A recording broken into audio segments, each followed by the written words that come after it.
Time now for our rants and raves of the week, starting with Josh. You know, it's a political convention season coming up very shortly, and while the conventions have sort of become TV infomercials over the decades, there's still an interesting window into sort of the role that money plays in politics. You know, the fact that that large corporations pay for most of the conventions is just they're not allowed to pay for the campaigns in the same way.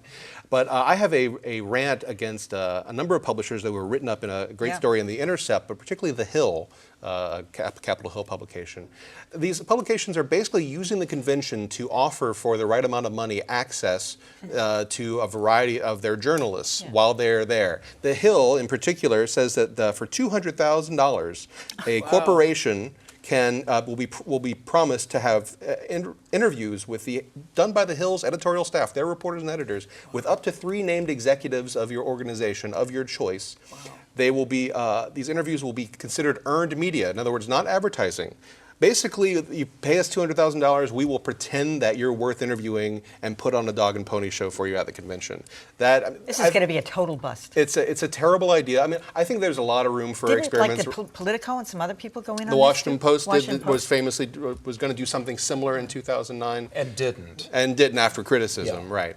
But this is there's a lot of dirty money in these conventions. Who wants an interview with and somebody the at the media's. Hill anyway? I mean. It's terrible. I mean, I defend, this is native advertising. I defend it when it's properly labeled. This is the opposite of calling that. it editorial content. I would love to see what the bottom line is at the end. Just I'm predicting a bust. All right, Dan. Okay, I have a rave for David Skok, the managing editor for digital at the Boston Globe and their vice president for digital. We learned earlier this week that he is going to be leaving the Globe later in the year.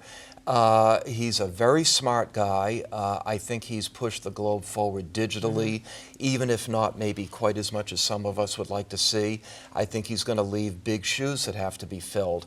Now, we've since learned that those shoes are going to be filled in part by Linda Henry, the wife of Globe owner John Henry, who's going to be taking over responsibility for Boston.com. That is an interesting move to say. Is that one of the reasons he left? I have no idea. But it's an interesting move to say the least, and we will have to see how that plays out.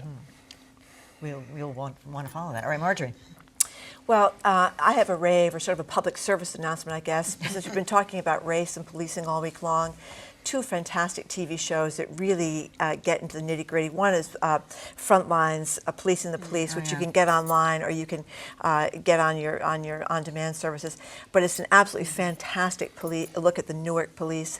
And the second one, that's been out for a little while now, but it's so worth watching, is O.J. Simpson, Made in America. Oh, no, everybody says. It's a 5-part documentary. It's real. Football fans will love it for the scenes of the young O.J. before we knew he was a terrible person running at USC and all his football prowess. But it shows you, for all the white Americans who could never understand how he was acquitted, you watch this and you will understand why he was acquitted. It's a devastating look at the L.A. Police Department, and it's a good piece of history in civil rights in America, so it's really great. Who produced that? It was ESPN did it. It's their 30 by 30 series, but you can get it at Comcast On Demand. I'm sure you can get it at ESPN. You can get it on your computer, too. It's on ESPN.com as well. The producer is one of the sons of Marion Wright Edelman. Yes. He's done a fantastic job. All right, Callie.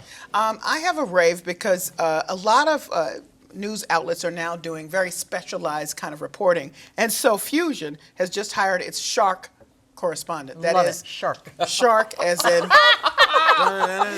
shark correspondent. And it's part of their whole climate coverage. So, we're laughing about it, but it is part of their climate coverage. And they say, mostly when you think about shark coverage, it's all about attacks. And there are many, many other things to know about sharks and how they fit into our environment. And I note that out in Colorado, there was the first marijuana correspondent, because that's appropriate for where they are. And it's a business and it has many other things. So it's, both of those things sound funny at first, but actually it's real reporting and real journalism. So her name is Madison Stewart, and she is the shark correspondent for Fusion. Great, as love we it. think, I think it's she'll the only do well, one. too. Yeah, okay. All right, finally tonight, I have a rave for the Boston Globe on 2 series they've done that no one would have touched if it hadn't been for them. No one would have known about. The first one has to do with this guy, Brian Burke, who has been basically swindling people out of their homes, vulnerable people who are confused about ownership and property and rights. And this week, a judge, came down hard on him and basically, since he said he owes the guy, I think, the full value of his home. He paid like $5,000 for it and never gave him any of the money. And now the house is worth about $1 million. He's going to have to. They stuck with that story all the way through. And the second one had to do with the Pam family, which controls a large part of houses in Roxbury and Dorchester. Same thing. They were buying people's homes for $500, $100 for some of these charitable organizations were selling their buildings to him for like hundreds of dollars instead of hundreds of thousands. And this family made a ton of money off of it, and they stuck that through, and then my guess is something's going to happen as a result of that too. That's why you need All a right. globe. That's it. That's why you Wait still for get the it. globe. That is it for our show. Tell us what you think. Email us, tweet us, or leave a comment. We're always on at beatthepress.org.